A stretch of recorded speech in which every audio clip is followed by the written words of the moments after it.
Olá, amigos, tudo bem? Aqui estamos de volta aqui para agora sim encerrar a semana com um resumo do que aconteceu nos últimos 7 dias nesse estado, na política do Tocantins. Foram dias muito agitados, de fato, que podem, como eu já disse, mudar a história política do Tocantins a curto, médio ou longo prazos. E nós vamos estar acompanhando e trazendo a vocês. Mas vamos lá, então, direto. O primeiro assunto da semana, que, enfim, o principal assunto da semana é, sem dúvida, aí a operação que teve agora na terça-feira, né? Mais um desdobramento, aí, uma fase da Operação Cisâmenes, né, da Polícia Federal, que prendeu o sobrinho do governador Vanderlei Barbosa, o advogado Tiago Barbosa, acusado nessa fase de estar vazando informações de operações policiais, tudo porque foi flagrado aí numa conversa dele com o desembargador Elvésio Maia, do Tribunal de Justiça do Estado, que foi afastado na Operação Maximus, quase 2 meses antes das operações, tanto a Maximus como a Fames, que pega em cheio o governador Vanderlei Barbosa e a família dele. No dia 28 de junho, ele conversando com o doutor Elvésio, ele dizia que tinha informações privilegiadas, que teria pego a íntegra do inquérito da Fames, colocado no pendrive, mostrou para o tio Vanderlei, e que o Vanderlei, que não acreditava nele, passou a perguntá-lo com mais frequência sobre essas operações, enfim. Isso é muito grave,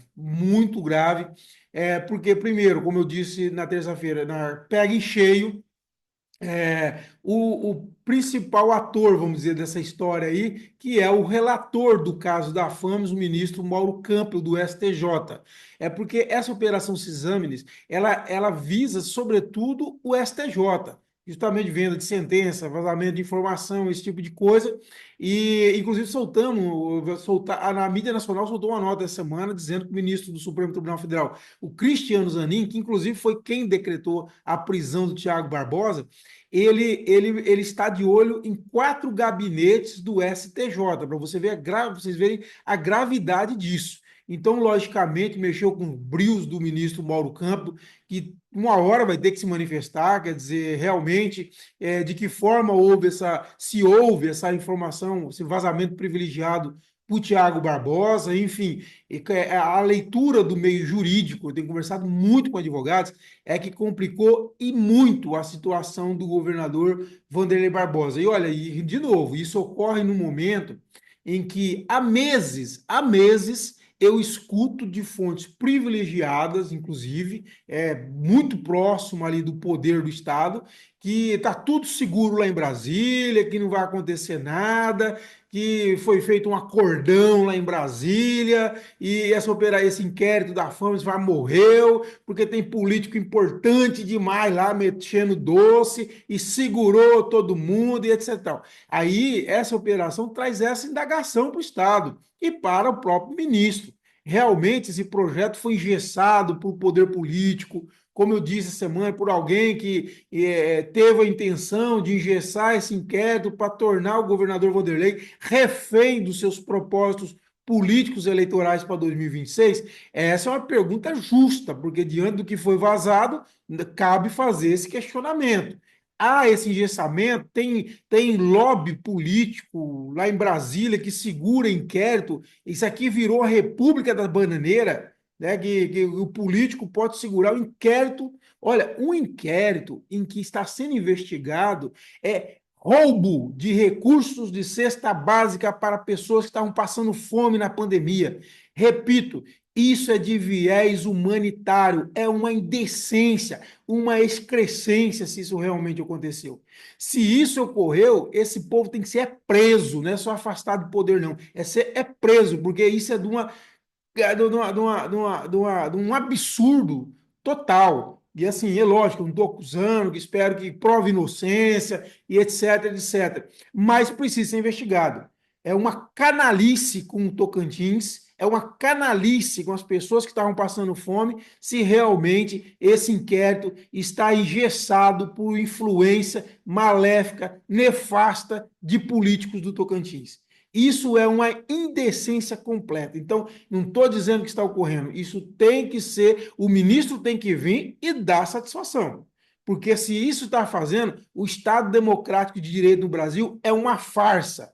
Porque se você responde a qualquer tipo de processo, inclusive esse de viés humanitário, isso é crime humanitário, então esse país não vale nada. Esse país não vale nada. Você tem uma força política, você pode matar, roubar, estuprar, o que você quiser. Se você tem padrinho político, você vai lá em Brasília e resolve a parada, segura o ministro, segura o inquérito e problema resolvido. Ora, o que é isso? Então, nós esperamos realmente que esse inquérito ande. E ande, inclusive, para mostrar que são inocentes. Todo mundo é inocente, todo mundo é gente boa, todo mundo foi injustamente acusado. Mas que ande. Parar por interferência política é uma canalice com o Tocantins, é uma canalice com quem está morrendo de fome. Se isso ocorreu. E agora, eu repito, o que eu ouvi de muitos advogados, o ministro Mauro Campos é um dos homens mais sérios do judiciário brasileiro. Eu tenho ouvido isso desde quando chegam essas conversas para mim, que fulano foi lá, agiu e parou, ciclano foi lá, agiu e parou o inquérito. Eu converso com os advogados que têm, de alguma forma, algum contato com esse ministro, e o que me dizem é isso, é que é um homem sério, um dos homens mais sérios do judiciário brasileiro. E está na hora. O Estado e o país precisam agora ver isso na prática. Esse inquérito está parado por lobby? Essa é uma pergunta que precisa ser respondida, ok? E vamos para o próximo. O secretário da Zeladoria Urbana, uma pasta nova criada pelo prefeito Eduardo Siqueira Campos em Palmas, o Marcílio Ávila, ele está de passagem comprada para voltar para Florianópolis, onde ele mora. Ele foi secretário do governo Carlos Amassa, um excelente secretário, mas, enfim, não houve uma adaptação, vamos dizer, dele aqui na capital, com o novo governo do Eduardo Siqueira Campos, e ele deve deixar a pasta. Em Araguaína, o destaque foi, essa semana, a mobilização enorme que o deputado federal Alexandre Guimarães fez.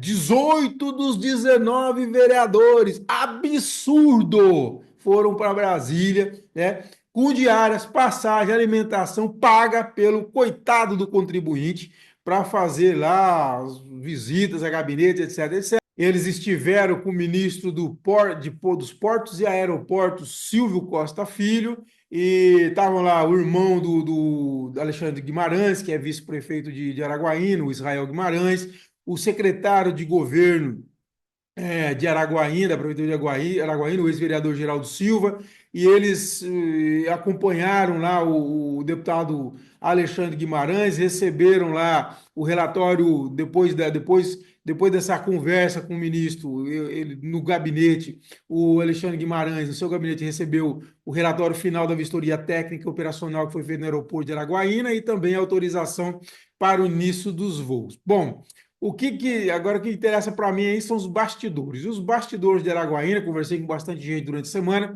me diz o seguinte, que o Alexandre Guimarães deu um jogo de corpo para tirar o prefeito Wagner Rodrigues do foco. Eles negam, o próprio Geraldo Silva disse que estava lá representando o prefeito. Olha, mas gente boa da própria prefeitura não acredita nisso. Acredita no jogo de corpo.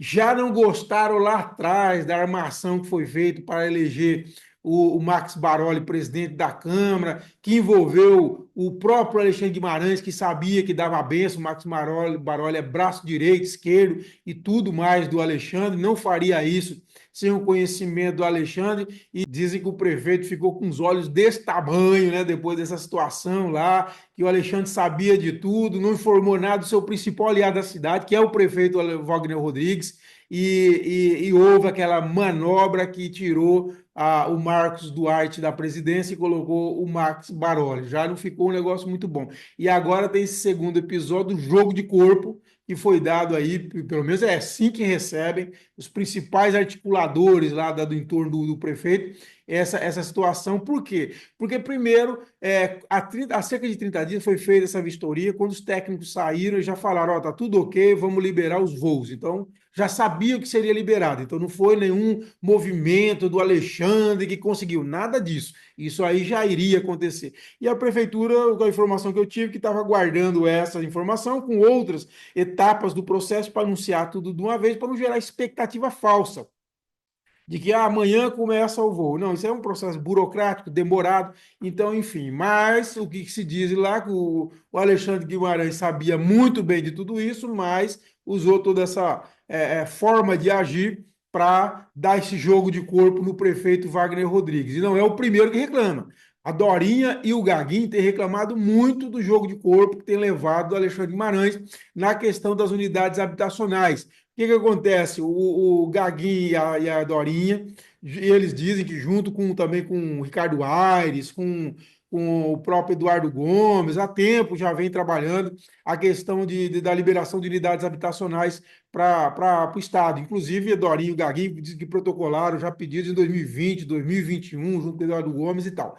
E agora, que eles argumentam? Que o Alexandre Guimarães utiliza da amizade que tem com o Jader Filho, que é o ministro da cidade, para poder assumir a paternidade dessas casas, dizer que as casas são dele, ele que está conseguindo, ele que está trazendo, quando na verdade é resultado de um trabalho já bem anterior. Então, assim, não é o primeiro líder importante do Estado que reclama que leva jogo de corpo do deputado Alexandre Guimarães, né, que é pré-candidato a senador, então, assim, está muito interessado em disputar a vaga de Senado, todo o direito, mas essa estratégia aí pode dar ruim, porque se queimar com a liderança do Estado, isso aí vai dar um problemaço na hora de fazer articulação, buscar apoio para a candidatura, enfim. Mas cada um sabe o que faz da sua vida, correto?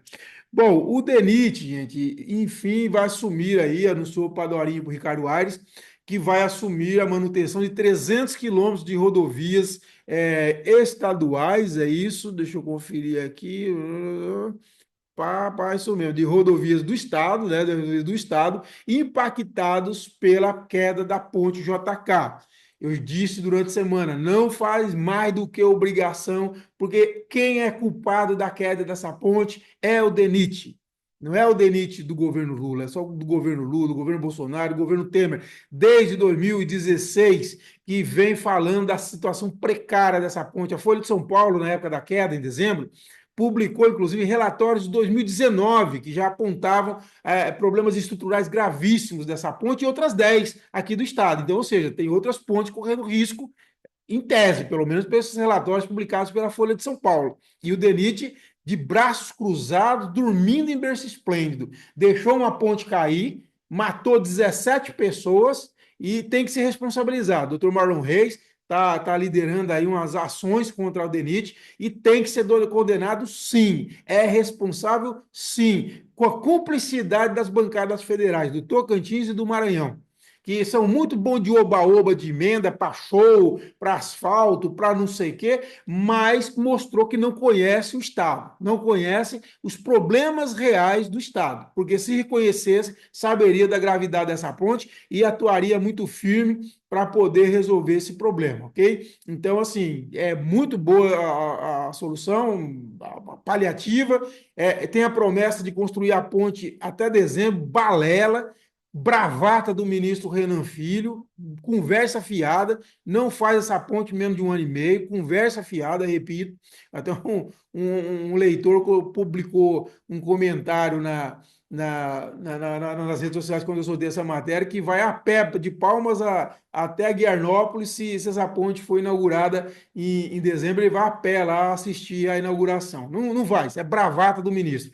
E além do tem um problema aqui no que a gente espera que não se repita, que é da demora, né? As balsas, mais de 60, quase 60 dias, parece, ou mais de 60 dias, para chegar as balsas ali no rio. E a gente espera que a manutenção seja imediata. Então, um problema seríssimo lá, com as balanças móveis que o governo Tocantins colocou ainda para piorar a situação. São quilômetros e mais quilômetros de estrada, o motorista reclamando demais da situação, ok? É isso. E para a gente fechar, bom, a greve do transporte escolar rural parece que vai acabar. Eu tive a informação nesta manhã de sábado que a Seduc aceitou pagar agora fevereiro, dividir em 3 parcelas, metade de setembro e o mês de outubro, que está devendo para mais de 100 empresários do transporte escolar rural, que são terceirizados de uma empresa chamada Atlântico Transporte, que é quem atende a Seduc. Essa Atlântico terceiriza esse serviço, mas a Atlântico não recebia da Seduc e não podia pagar. e a SEDUC com a conversa fiada que não existia paralisação. Ou seja, de novo, tratando todos nós como incapazes, como seres menos que devem ser menosprezados. Conversa fiada, né? Pelo amor de Deus, gente, vamos trabalhar com a verdade. Existe sim, recebi mensagem de várias mães de várias partes do estado reclamando que os filhos estão sem aula. Então, negar a existência dessa paralisação na semana é outra coisa ridícula que o governo está fazendo, que a SEDUC está fazendo, é um absurdo, menosprezar a nossa inteligência. Assim, cara, é um absurdo a forma como a mentira virou prática de governo, prática política de governo. Olha, não admitem que tem greve, paralisação, não admitem que tem conta desajustada. Cara, larga de tratar a gente como pessoas inferiores, pessoas, sabe, sem a mínima capacidade de raciocínio. Nós não somos idiotas. Nós não somos idiotas. Assuma, vê, olha assim, tá errado, tem um problema, vamos resolver. Estamos fazendo isso, aquilo, aquele outro. Agora, mentir para a sociedade é um descalabro, né, gente? É um desrespeito com o cidadão quando tem um problema, ao invés de admitir o problema, vai e nega o problema, né? Inclusive, essa questão do atraso do transporte escolar rural é mais um sintoma da crise fiscal, que nós trouxemos aqui nessa sexta-feira, o relatório de competitividade lá, que foi feito e mostrou a competitividade dos estados, que a solidez fiscal do estado é igual um pudim, né? Não tem solidez nenhuma. Nós estamos numa situação de já extrapolou o limite de alerta, tá para extrapolar o limite prudencial, enfim, aumento de gasto de 1 bilhão e 300 de 2021 para 2024 em folha de pagamento, quer dizer, isso aí não é tese, isso aí são números, é irrefutável. Então é melhor admitir que tem um problema, lidar com o problema e resolver. Para que mentir para a sociedade? Tem sentido. Espero que todos tenham um bom final, boa semana, e nós voltamos na semana que vem com outro resumo da política Tocantins. Um abraço a todos e até a próxima.